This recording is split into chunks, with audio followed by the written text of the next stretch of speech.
permanent torches. Your pain will...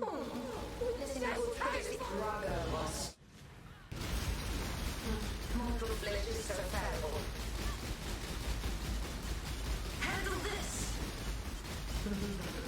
Do damage! Do damage! Time to up the static stock and house.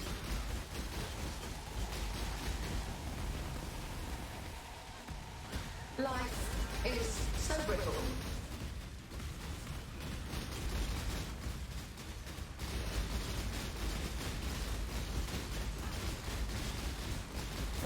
I did it.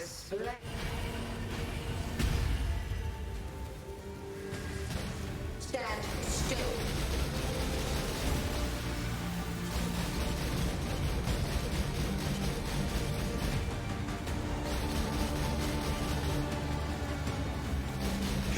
Easy. I'm not up to that just yet.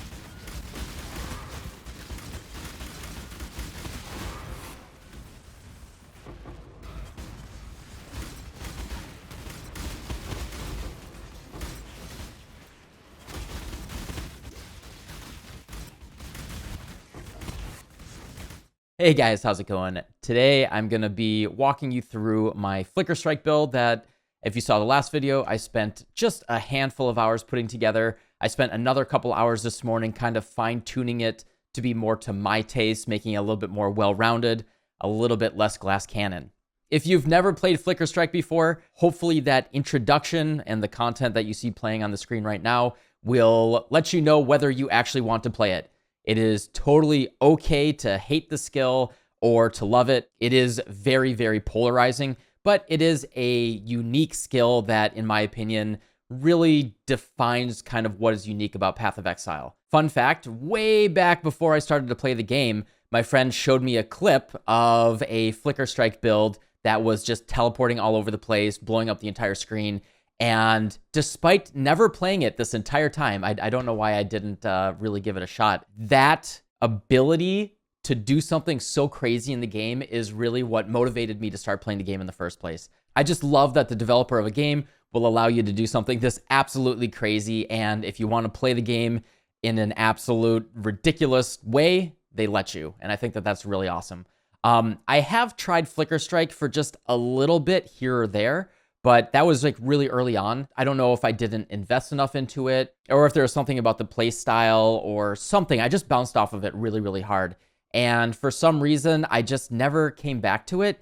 And I kind of filed Flicker Strike in the back of my head as like, yeah, it's a pure glass cannon thing, cast and death portal, really, really bad at bossing, and just not a skill that I'm really interested in, right? Like throw a lot of money at it, have this glass cannon cast on death thing. Especially this patch with what is available to us with especially with Crystallised Omniscience and the current availability of a lot of stuff in the game.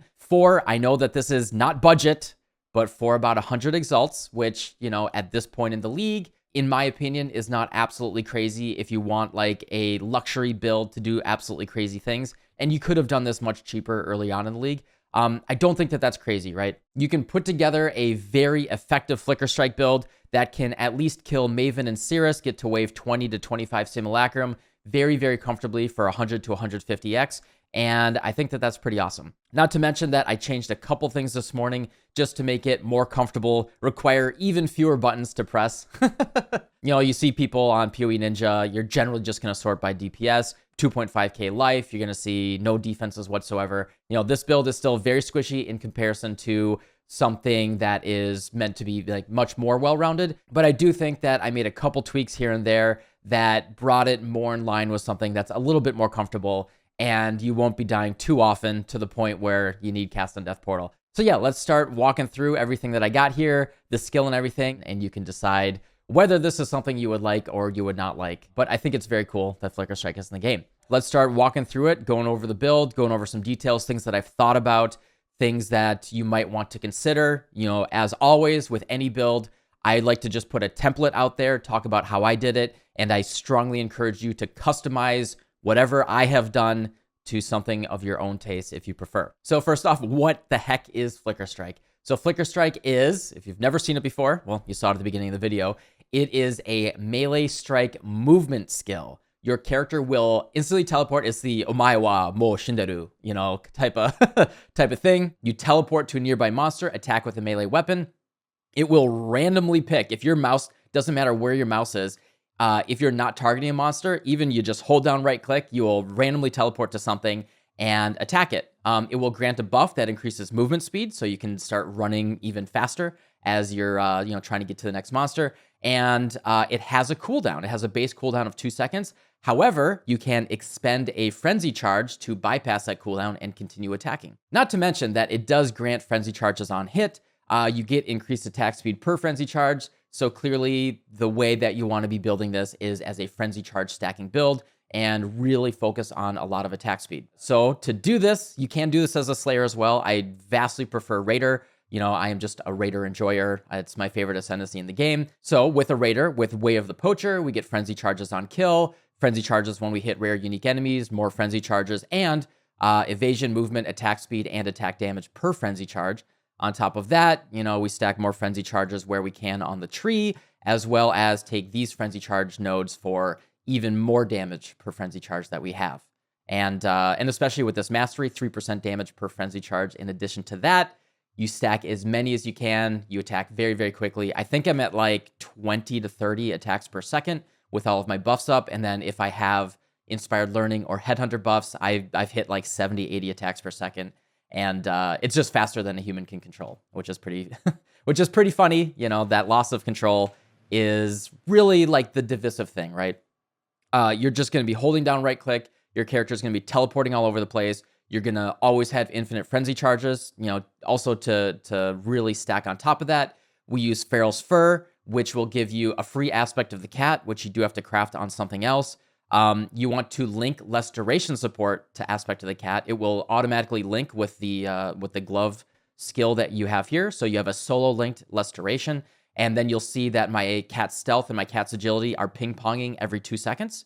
And that will just mean that I always have max frenzy charges and max power charges. And then with Feral's Fur, gain your maximum number of frenzy and power charges when you gain cat's stealth. So no matter what, right? With everything that we have, Blood Rage as well, Frenzy, being a Raider, we will always have our max frenzy charges, never a risk of running out. So we don't have to worry about that at all, which that means we will always be able to, at maximum attack speed, be using our Flicker Strike with maximum damage. Now, as you can see, I have this in a Forbidden Shako. This really, in my opinion, is the best way to put this build together. You can do a non-Shako version, have it as a 6 link in your body armor. But what we have here is a Shako that has level 35 Ice Bite. If you saw my previous video, I used 3,500 divines. It was very, very silly. You can buy a level 33 Ice Bite helmet right now for like 15x.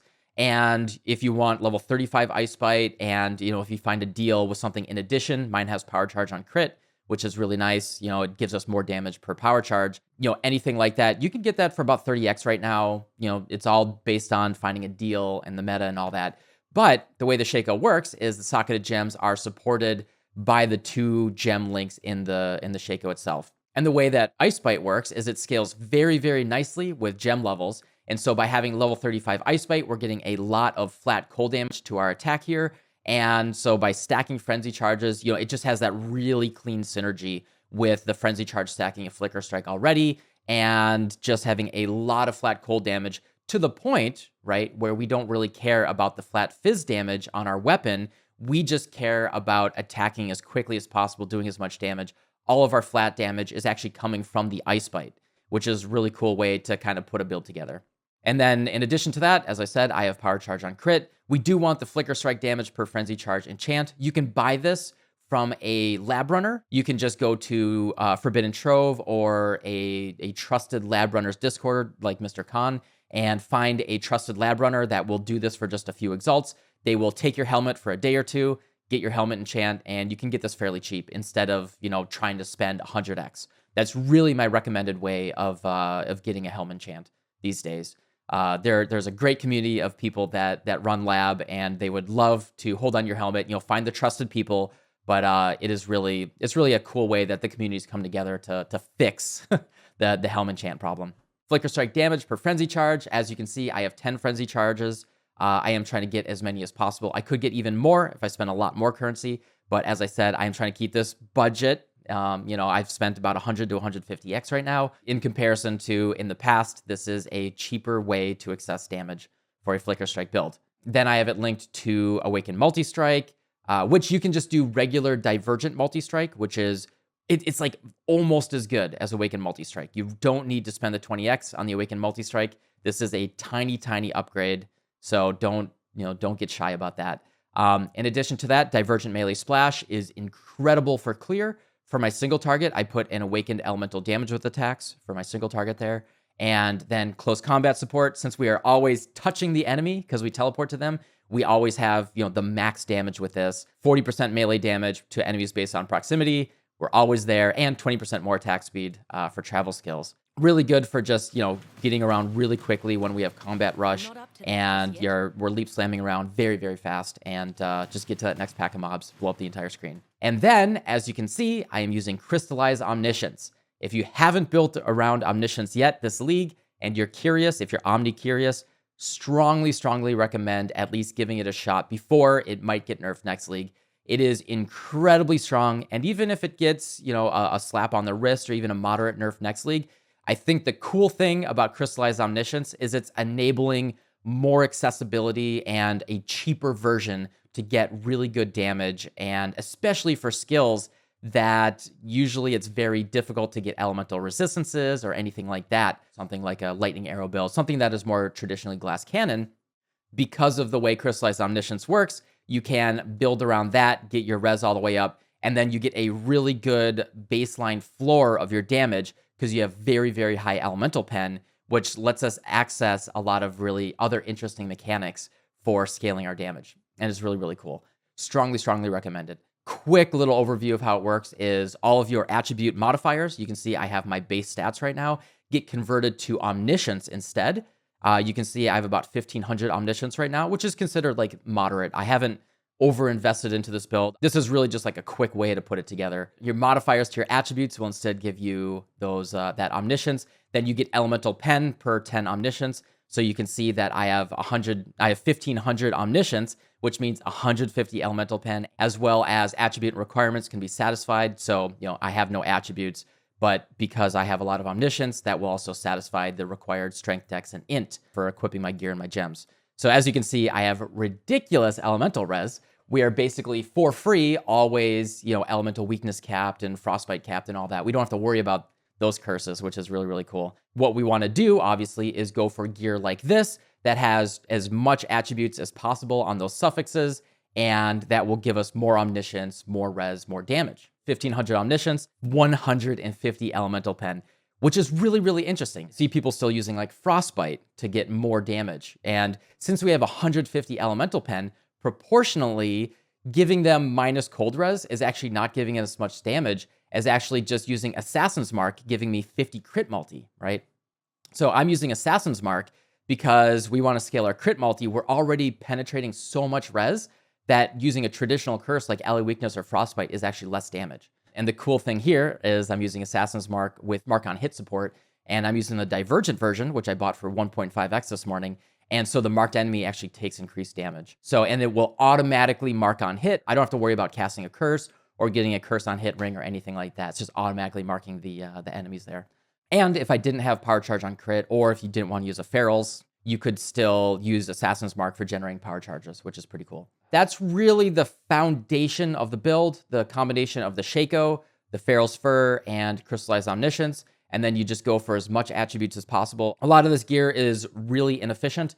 This is just my deck stacking belt from my Hollow Palm Raider that I am borrowing from my other character. That, gives me some dexterity, but I could go even bigger and get some more Omniscience there. Or you can just drop in a Headhunter, which is actually pretty decent for Omniscience. Drop in a Headhunter, you get attributes on top of that. Best in slot really is Dark Ray Vectors. These are worth like 15 Chaos, even with the double corrupt there. Maybe 1 Exalt on the boots there, +1 Frenzy Charge, incredible boots. You can buy any max Frenzy Charge shield and then just craft it up however you want. You can buy this for about 10 to 20x right now. Not super, super expensive for the base. This is rolled up pretty good, but it's not really rolled up for an Omniscience build. Your preference here would be to Essence spam, try to get a double attribute suffix, and then you're just, you get even more Omniscience on top of that. But I didn't really want to modify this shield. The shield is for a different build. I am just borrowing it. You could get much, much more Omniscience if you crafted this with essences. Really take any shield that you can get. Evasion armor is what we prefer, but this is evasion energy shield. No big deal. Whatever shield you can get is really best in slot there. I do prefer something with evasion though, because spell suppression is really, really nice for this build. Paradoxica, you can get this for 5 to 10 exalts. The penetrate, 16 penetrate is nice, but since we already have 150 and we could get even more if we get more Omniscience, it's actually kind of lower value versus some of the other mods that we can get, which is kind of, it's really, really interesting, right? You look at what is traditionally very expensive and everyone wants to go for it, and you can just do something a little bit different that might be cheaper because people don't understand the difference of what you're going for here. At least the market hasn't adjusted. So just Paradoxica, 5 to 10 exalts, little sword here. All of our attacks deal double damage. We don't care about the flat physical damage or even the penetrate or anything. The attack speed and the attributes are very valued, of course, because we just want to attack faster, get that flat damage from the Ice Bite going, and the attributes are actually really, really good for the Omniscience. Yeah, rings are just kind of whatever. The minus mana cost is actually a really nice prefix here because it is expensive. We're attacking really, really fast. And then the last piece of gear here is the gloves. These are really, really nice gloves, but again, these are actually not perfect. We would prefer to have our accuracy taken care of somewhere else and then have an attribute suffix there. These are for a different build. You could very easily craft these for less than 10 exalts. You just need to work together the Hunter Strike skill with the Warlord Frenzy charge. The life is nice, but not necessary. Prefixes can't be changed. Veiled Chaos Orb, get the critical strike chance and elemental damage, and then just craft on Aspect of the Cat. Very, very easy to craft for less than 10 exalts. The life is a really lucky roll here, but not necessary whatsoever. And then, yeah, that is all the gear. The cool thing about Crystallized Omniscience is you just want to get as much stats as possible and get that Omni as high as possible. My gear is very inefficient. I could very easily hit 17, 18, or even 1900 Omniscience if I went even harder. This is less than 2 days of putting the build together. And then in terms of the gems, I went over the Shako gems already. I have Ancestral Protector, Ancestral War Chief, and multiple totem support, just so I can get these guys down. Gives me more attack damage and more attack speed. On my left click, you can see I have Vortex with Bone Chill and Unbound Ailments. That just means we are chilling the enemy. The enemies that are standing in the vortex are chilled. Stronger chill effect. They take increased damage based on how chilled they are. So we can very easily, generally hit the chill cap with the Awakened Unbound Ailments, which is really nice. We have a lot of flat damage. We have a lot of damage pen. But, as you want to scale damage in all builds, you generally want to look at the equation and find the smallest number, right? And increased damage taken, we're not shocking right now. We do have a Bottled Faith here, which is nice for increased damage taken, but generally that is a very low multiplier at the end of our damage equation right now. And so anything like that, like if we could get a source of shock especially, and something like Vortex with Bone Chill, this is a really strong more damage multiplier that's at the end of the equation. So all of our flat damage scaled by all of our increase, scaled by each individual more multiplier, you get an additional more multiplier at the end with increased damage taken. And that is why it is traditionally one of the strongest ways to scale damage on a build. Blood Rage, just as, in an unset gem here, is just a little bonus. I have Enlighten with Herald of Ice, Clarity, Grace. I think the Clarity is doing almost nothing. That's just kind of a whatever. Grace, which is what I'm using for making this build, tanky. It is much more comfortable now. I'm using Grace instead of Hatred, actually. So I am giving up a chunk of damage by dropping Hatred, and I subbed in Grace instead. If you want to go more Glass Cannon, you can use Hatred, but really, as you're mapping around, the damage is so crazy. We're still with Grace. We are well over 20 million DPS. We don't need that much DPS, really, right? And so the best thing is, the question that you have to ask yourself is like, what is the most number of monsters? What's the quantity of monsters that I'm killing? The best way to focus on that really is not dying, right? Even with Cast on Death Portal, you got your loading screens, you got to recast your buffs. If we don't die in the first place and we're just go, that's going to be better, right? If I'm one-hitting every single monster in the game, if I'm attacking 70 times a second, I don't really need Hatred. I think Grace is just going to be a lot more comfortable. The Clarity, this is like whatever. We do not need the Clarity. Vitality, the reason why I'm using Vitality is I have a Watcher's Eye here. I bought this Watcher's Eye for, I think, like 6x. I really just bought it for the critical strike chance. The damage leeches life while affected by vitality was a nice bonus, but it's just kind of whatever. We could easily go for a big boy Watcher's Eye that has increased cold damage affected by hatred or anything like that. You know what? In fact, since I'm not even using hatred at the moment, this Watcher's Eye is doing nothing. I just realized that as I was talking about it. So I did give up a chunk of damage there, but no big deal. I'm still able to do 60% deli, triple beyond without the hatred. So you can just put in whatever you want for the Watcher's Eye. So yeah, I dropped the hatred, not necessary. This is basically just just vitality. The clip at the beginning of the video was actually me with this setup without hatred. So yeah, you can just pretend like you don't need that. So yeah, absolutely not necessary. Actually, that's just a nothing.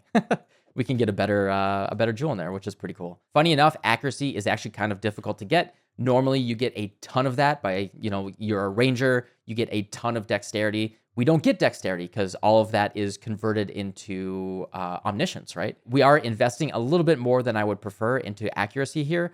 And, I have it crafted on my gloves and in a couple other places, I believe. So if you could get accuracy, like in some jewels or anything like that, we could drop some of these nodes and save some points there. So that is actually why we prefer as high of a level of precision as possible. And so, yeah, that is what I have in my body armor right now. You can see I'm using Grace with Iron Reflexes, and I have a Granite Flask here, as well as I get Onslaught through the Cinder Swallow, but in addition, I also generate Onslaught through Graceful Assault. You can see without any buffs, I have 30,000 armor. And then if I pop my flasks, that brings me up to almost 35,000 armor, which is actually a very comfortable amount. And with 3,700 life, I know it's not a lot. I could get a little bit more as I'm only level 94 as well. This is actually moderately comfortable. This is not as glass cannon as a traditional Flicker Strike build you might find on PoE Ninja. I actually haven't died too many times at all. So yeah, in the gloves, as I said before, less duration support. This will link to our aspect of the cat, which is, this makes it trigger back and forth faster than the power and frenzy charges would ever run out. If I did not have this linked in, you would, if you're sitting in your hideout, constantly hear like ting, ting, ting, ting, ting, ting, ting, ting, ting, as your charges are like, you're losing your charges and they're resetting. And it's really, really annoying, actually. So that's, and this just guarantees that you always have them, even when you go into a map, like right away, which is really nice. So strongly recommend that less duration. I'm using cast when damage taken with Immortal Call and Frost Wall. Since we are a raider, we always have phasing, so we can just walk through frost walls. It's really nice, actually, as a defensive layer. And you might be thinking, hey, you're using Immortal Call, even though you're armor stacking instead of Molten Shell. And yes, unfortunately, because we have so little life, the way that Molten Shell works is you generally want it as high of a level as possible. And unfortunately, we just can't really do that here. Even best case, we could probably hit like 4,100, 4,200 life.